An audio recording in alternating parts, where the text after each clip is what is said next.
प्यारे बच्चों नमस्कार। अब मैं जो आज पढ़ाने जा रहा हूँ वो वेंट ऑफ फैक्टर का लेक्चर 2 है। मतलब इसमें हम लोग आज एसोसिएशन कवर करने जा रहे हैं। तो बेटा हम लोग डिसोसिएशन कवर कर चुके थे, तो मैं एक बार आपको डिसोसिएशन के बारे में फिर थोड़ी सी इंफॉर्मेशन दे दूं। तो डिसोसिएशन के अंदर बेटा एक तो पहली बात आप चीज याद रखो, नंबर ऑफ पार्टिकल्स बढ़ जाते हैं। डिसोसिएशन में नंबर ऑफ पार्टिकल बेटा इंक्रीज कर जाते हैं। नंबर ऑफ पार्टिकल इंक्रीज करेंगे तो कॉलिगेटिव प्रॉपर्टी ऑब्जर्व्ड इंक्रीज करेगी। बेटा कॉलिगेटिव प्रॉपर्टी तो नंबर ऑफ पार्टिकल पर डिपेंड करती है, तो कॉलिगेटिव प्रॉपर्टी थ्योरेटिकल के कंपैरिजन में कॉलिगेटिव प्रॉपर्टी ऑब्जर्व्ड ज्यादा होगी। दूसरी चीज मैं ये कह सकता हूँ, जो मास थ्योरेटिकल है वो मास ऑब्जर्व्ड से ज्यादा होगा। बेटा मास ऑब्जर्व्ड क्या है? जो मास होगा NaCl का सॉल्यूशन के अंदर। अब NaCl तो टूट गया सॉल्यूशन में, NaCl सॉल्यूशन के अंदर टूट गया तो मास कम हो जाएगा, तो m थ्योरेटिकल m ऑब्जर्व्ड से क्या होगी? ज्यादा होगा। क्लियर है पहली बात। इसी के अंदर वेरी इंपॉर्टेंट कि डिसोसिएशन में I की वैल्यू ग्रेटर देन 1 आएगी। ये भी बात क्लियर होगी। I का फॉर्मूला क्या होगा बेटा? 1 प्लस n माइनस 1 अल्फा होगा। n नंबर ऑफ पार्टिकल्स है, n total number of cation plus anion है, नंबर ऑफ आयंस है। n आप चाहो तो लिख लो, डिसोसिएशन के बाद जो आयंस मिलेंगे नंबर ऑफ आयंस वो है टोटल नंबर ऑफ आयंस। आप चाहो तो लिख लो टोटल नंबर ऑफ आयंस है, ठीक है। n I is equals to 1 plus n minus 1 alpha. अगर आप कह रहे तो एक एग्जांपल और सिखा देता हूं, Al2SO4 का होल थ्राइस। बेटा Al2SO4 का होल थ्राइस हमें क्या देगा? 2Al plus 3 देगा, 3SO4 minus 2 देगा। तो टोटल आयंस कितने हो गए बेटा? 5 हो गए। तो इसके लिए I की वैल्यू लिखकर बताओ in the terms of alpha. तो I की वैल्यू हो गई 1 plus 4 अल्फा। बेटा मैंने यहाँ 5 रख दिया, 5 minus 1 4 अल्फा। और अगर मैं इसकी I max निकालूं तो I max कब निकलता है? जब अल्फा की वैल्यू 1 होगी, तो वो किसके बराबर होगी? n की, तो 5 होगी।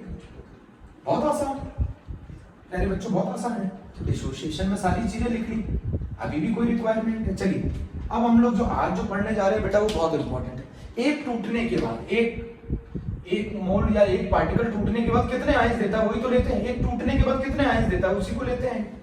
एक टूटने के बाद अगर n देगा तो नंबर ऑफ आयंस n होंगे। एक टूटने के बाद 4 आयंस देगा तो 4 लिखेंगे। एक टूटने के बाद 5 देगा तो 5 लिखेंगे। तो ये बेटा आपने डिसोसिएशन का केस पढ़ लिया। तो आप एक चीज याद रखिएगा, डिसोसिएशन में ना जो कॉलिगेटिव प्रॉपर्टी ऑब्जर्व्ड आती है वो कॉलिगेटिव प्रॉपर्टी थ्योरेटिकल से ज्यादा आती है। अब बेटा इधर सुनो, आज जो हम टॉपिक पढ़ने जा रहे हैं वो बेटा पढ़ने जा रहे हैं एसोसिएशन। अब एसोसिएशन का पहले मीनिंग समझो आप। एसोसिएशन के हमारे स्कूल लेवल पर 2 केसेस हैं। एक एसिटिक एसिड को dissolved in acetic acid dissolved in benzene. बेटा ये बहुत इंपॉर्टेंट बात है, एक चीज समझो आप मेरी बात। अगर मैं एसिटिक एसिड को वाटर में डाल दूंगा ना तो वो डिसोसिएशन का केस हो जाएगा। अगर मैं एसिटिक एसिड को बेंजीन में डिसॉल्व करता हूं तो वो एसोसिएट कर जाते हैं। सेकंड एग्जांपल क्या है? Benzoic acid dissolved in benzene. बेटा 2 कार्बोक्सिलिक एसिड है, benzene is a non polar solvent. Acetic acid dissolved in benzene, benzoic acid dissolved in benzene. Acetic acid का मैं मोलर मास बता दूं आपको। मोलर मास जो एसिटिक एसिड का होता है बेटा वो होता है 60, और जो मोलर मास होता है बेंजोइक एसिड का वो होता है 122। मतलब पहले जो मोलर मास था सॉल्यूशन में मिलाने से पहले वो 122 था। अभी सॉल्यूशन में जैसे ही मिला हुआ ये एसोसिएट करेंगे तो मोलर मास बढ़ जाएगा। बोलो अब जरा मैं कंडीशन समझाता हूं। एसोसिएशन के केस में extent of degree of association हम लोग मानते हैं बीटा। डिग्री ऑफ एसोसिएशन कितना एक्सटेंट तक एसोसिएट होगा इसको कहते हैं बीटा। मेरी बात सुन ली। 2 एग्जांपल है, acetic acid dissolved in benzene. बेटा बेंजीन क्या है? एक नॉन पोलर सॉल्वेंट है। अभी बताऊंगा रीजन ऐसा क्यों होता है या एसोसिएट क्यों होते हैं। नॉन पोलर सॉल्वेंट बेंजीन बेटा नॉन पोलर सॉल्वेंट। प्यारे बच्चों बेंजीन नॉन पोलर सॉल्वेंट है, हमने लिख लिया।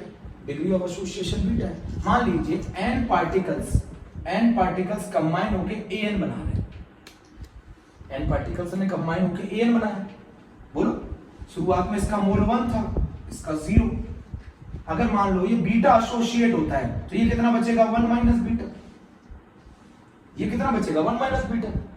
तो ये कितना फॉर्म होगा? Beta by n। जरा इसको समझिए, कैसे समझिए, समझना। n मिलकर एक दे रहे हैं तो एक कितना देगा 1/n देगा, और अगर ये बीटा एसोसिएट होगा तो ये कितना देगा बीटा/n। समझो n मिलकर एक दे रहे हैं तो एक कितना देगा 1/n, तो फिर बीटा अगर ये एसोसिएट कर रहे हैं तो ये कितना बनेगा बीटा/n।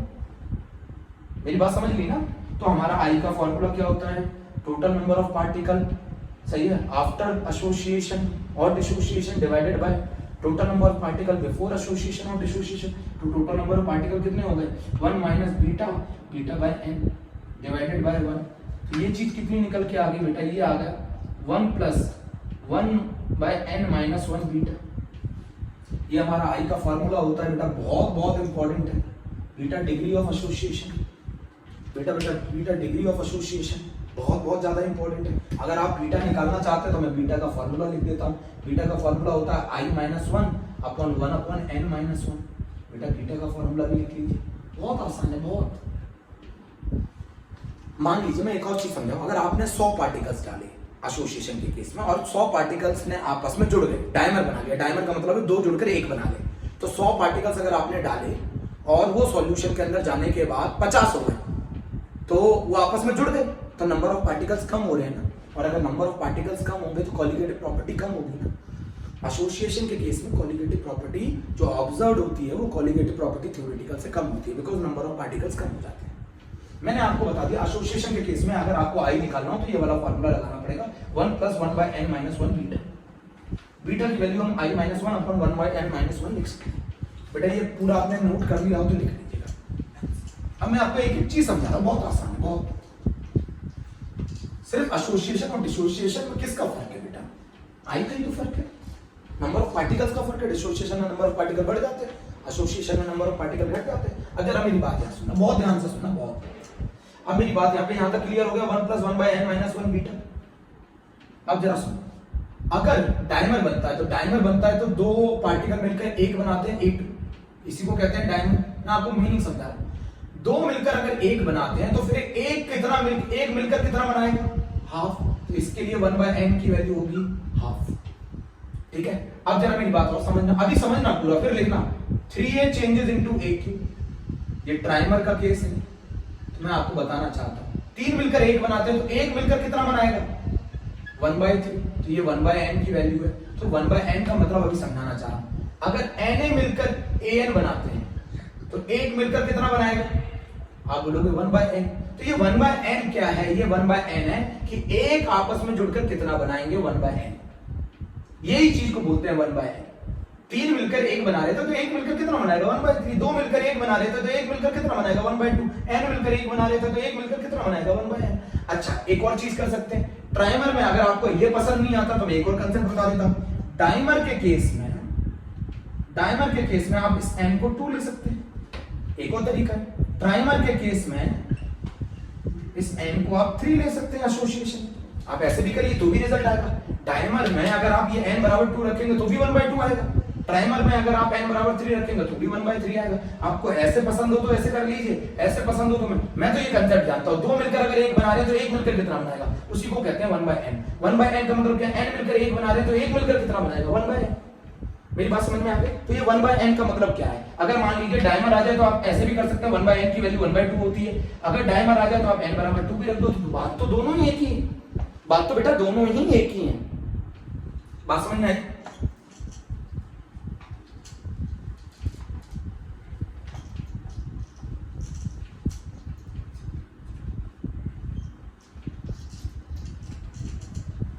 अब बेटा एसिटिक एसिड तो हाइड्रोजन बॉन्डिंग शो करते हैं, तो अगर वो बेंजीन में आप उन्हें डालोगे, डिसॉल्व करोगे तो वो बेंजीन के अंदर जाके जुड़ जाते हैं, डायमर बना लेते हैं। उसी का रीजन बताने जा रहे हैं। तो आप सबसे पहली चीज मैं बता दूं, आपने I निकाल लिया 1 प्लस 1/n माइनस 1 बीटा। बेटा ये वाली जो वैल्यू है ये नेगेटिव आएगी, ये वैल्यू नेगेटिव आएगी तो 1 में से कम होगी।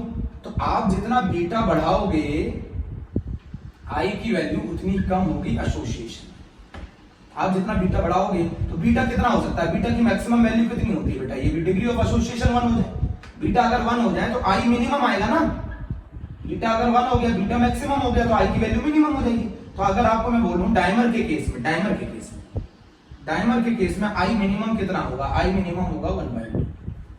ट्राइमर के केस में I मिनिमम कितना होगा 1/3। मेरी बात बिल्कुल क्लियर कर लीजिए, बीटा बढ़ाएंगे आई की वैल्यू घटेगी, और बीटा की वैल्यू मैक्सिमम कब होती है 1, तो आई की वैल्यू मिनिमम होगी। डायमर के केस में आई की मिनिमम वैल्यू 1/2 आएगी, ट्राइमर के केस में आई की मिनिमम वैल्यू 1/3 आएगी। Beta is called degree of association, कितना एसोसिएट हुआ है, बात क्लियर करो, बिल्कुल अच्छे से क्लियर करो। अब आपने क्वेश्चन पूछा कि सर एसिटिक एसिड बेंजीन में डिसॉल्व करने पे डायमर क्यों बना लेता है, तो मैंने ये एसिटिक एसिड लिख लिया बेटा। ये नीट में आया था क्वेश्चन 2018 में, नीट में आया था 2018 में कि एसिटिक एसिड को अगर हम बेंजीन में डिसॉल्व करते हैं तो वो डायमर क्यों बना लेता है। इसका बहुत आसान रीजन है, बहुत आसान रीजन है, और वो बना लेता है due to intermolecular hydrogen bonding. किस लिए बना देता है बताओ, due to intermolecular hydrogen bonding. Clear कर लो कंसेप्ट, क्लियर कर लो भाई। अगर मैं आपसे आई निकालने को बोलूं तो आप जानते हैं आई का क्या मतलब होता है, M theoretical upon M observed. मेरी बात समझिएगा, M theoretical upon M observed. आपने जो एसिटिक एसिड डाला था उसका मास कितना था 60 ग्राम पर मोल, बट वो तो पानी में जाने के बाद बेंजीन में, सॉरी पानी में नहीं, बेंजीन में जाने के बाद वो तो जुड़ गया, दो मॉलिक्यूल आपस में जुड़ गए, तो मास कितना हो गया, जस्ट डबल हो गया। तो बताओ आई की वैल्यू कितनी आएगी, आई की वैल्यू आएगी 1/2। भाई आपने एसिटिक एसिड डाला, उसका मोलर मास था 60, जैसे ही उसे बेंजीन में डाला वो तो दो मॉलिक्यूल आपस में जुड़ गए, डाइमर बना लिया due to intermolecular hydrogen bonding, तो मोलर मास जस्ट डबल हो गया ना, तो आई की वैल्यू 1/2 आ गई, आई की वैल्यू 1/2 आ गई। ऐसे भी कर सकते हैं, ऐसे भी कर सकते हैं, ऐसे भी कर सकते हैं। एसिटिक एसिड ये बॉन्डिंग है इंटरमॉलिक्यूलर हाइड्रोजन बॉन्डिंग, इस कारण से वो डाइमर बना लेते हैं। सेम आंसर है बेंजोइक एसिड का, सेम आंसर है बेंजोइक एसिड का, वो भी समझ, सेम है बेंजोइक एसिड का, सेम है बेंजोइक एसिड का। कराओ बेंजोइक एसिड का भी कराओ, कुछ नहीं करना है, C6H5 C double bond O OH C6H5 C OH double bond O, ये हो गई इंटरमॉलिक्यूलर हाइड्रोजन बॉन्डिंग। बहुत आसान है, this is intermolecular hydrogen bonding प्यारे बच्चों, इंटरमॉलिक्यूलर हाइड्रोजन बॉन्डिंग हो गई, सब बता रहा हूं आपको, इंटरमॉलिक्यूलर हाइड्रोजन बॉन्डिंग हो गई।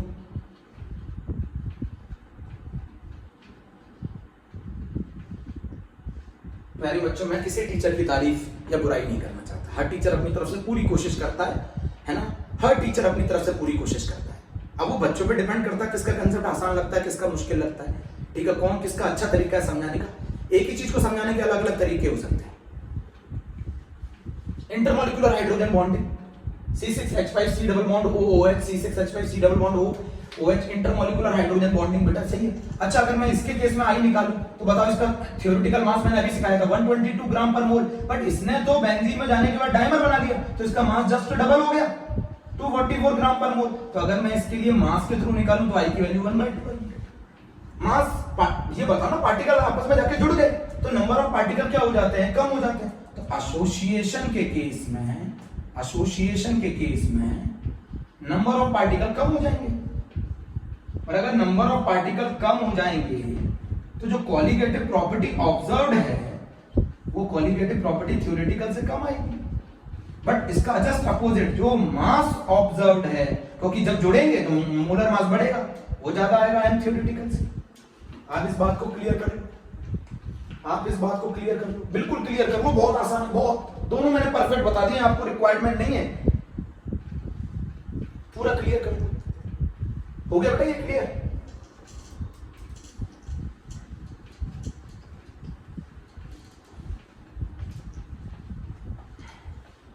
बेटा मैं आपको बताना चाहता हूं, हर फॉर्मूले में वेंट ऑफ फैक्टर होता है।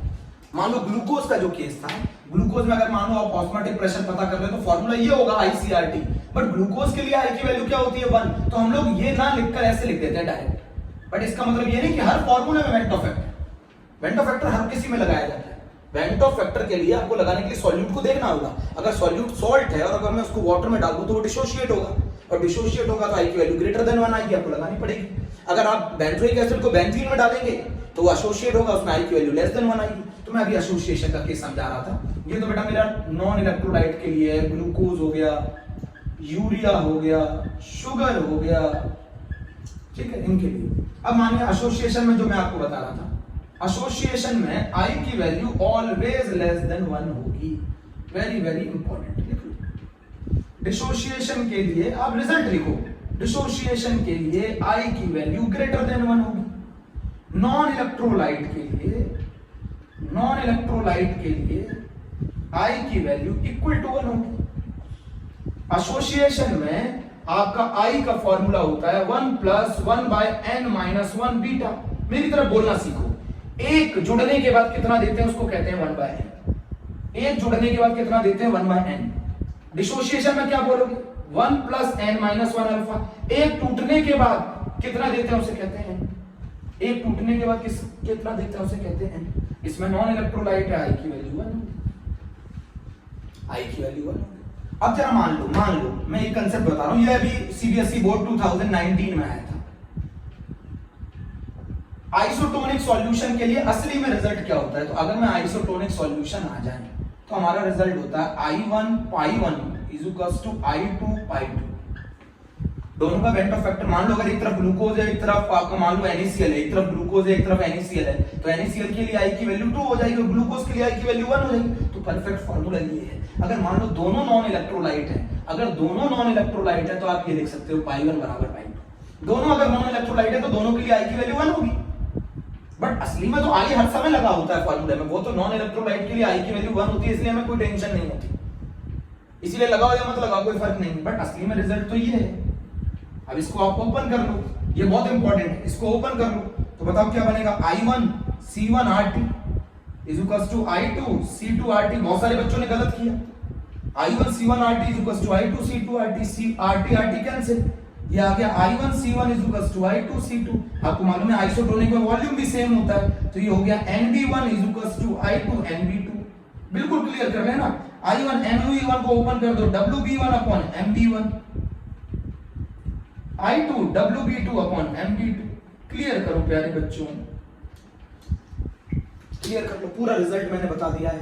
एसोसिएशन के लिए I की वैल्यू लेस देन 1, डिसोसिएशन के लिए I की value greater than 1, non electrolyte के लिए I की वैल्यू इक्वल टू 1। एसोसिएशन के मैंने आपको दो केसेस बता दिए हैं, एसिटिक एसिड को डिसॉल्व कर दो बेंजीन में, बेंजोइक एसिड को डिसॉल्व कर दो बेंजीन में। डिसोसिएशन में आपको मालूम ही है NaCl, KCl, K2SO4, K4 FeCN6, इन सभी को बात समझ में आ गई। अगर अल्फा दिया ना हो डिसोसिएशन में, सुन लेना मेरी बात, अगर अल्फा दिया ना हो स्ट्रॉन्ग इलेक्ट्रोलाइट के लिए और पूछा भी ना हो तो अल्फा की वैल्यू आप क्या मानेंगे, 1 मानेंगे बेटा।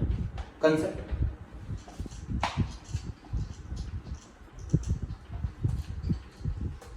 अब मैं यहां से आपको कुछ चीजें बता देना चाहता हूं, बहुत इंपॉर्टेंट है। वो चीजें आपके न्यूमेरिकल में यूज होंगी, उनको भी आप लोग समझ लीजिए बहुत ध्यान से।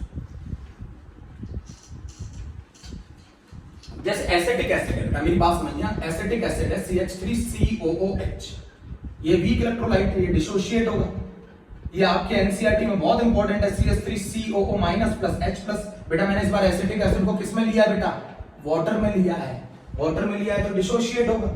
बोलो बेटा डिसोशिएट, शुरुआत में इसका मोल 1, इसका 0, इसका 0। आप दूसरे तरीके से कर सकते हैं, ये 1 माइनस अल्फा, अगर ये 1 है तो ये 1 मिल रहा है, ये 1 है तो ये 1 मिल रहा है, तो अगर ये अल्फा डिसोशिएट होगा तो ये अल्फा मिलेगा, अल्फा मिलेगा। आई का क्या फॉर्मूला होता है, total number of particle after dissociation 1 minus alpha plus alpha plus alpha divided by 1। तो ये आई की वैल्यू आ गई 1 प्लस अल्फा। बोलो आई की वैल्यू आ गई 1 प्लस अल्फा। बोलो जल्दी से, आई की वैल्यू आ गई 1 प्लस अल्फा। तो इसके अंदर वो आपसे एक पूछ सकता है dissociation constant of acid, NCERT का क्वेश्चन है, डिसोसिएशन कांस्टेंट ऑफ एसिड, तो C अल्फा स्क्वायर। यहां से आप क्या पता कर लेंगे, अल्फा पता कर लेंगे, अल्फा बराबर आ गया I-1। उस अल्फा की वैल्यू यहां उठा के पुट कर देंगे, C कंसंट्रेशन जो भी उसमें गिवन। बहुत इजी है, वेरी इंपॉर्टेंट। ये एनसीईआरटी में बहुत ज्यादा पूछा गया है, बोर्ड में पूछा गया है, एनसीईआरटी का क्वेश्चन है, बोर्ड का क्वेश्चन, बहुत आसान। ठीक है, तो ये बेटा मेरा एक और टॉपिक खत्म हो गया पूरा, डिसोसिएशन एसोसिएशन। अगर आपको अच्छा लगा हो तो लाइक करिएगा, ठीक है, सब्सक्राइब करिएगा हमारा channel Om Sai Ram classes. Thank you. मैं अगले टर्म पे वेंट ऑफ फैक्टर के न्यूमेरिकल लेकर आऊंगा आपके लिए, ठीक है।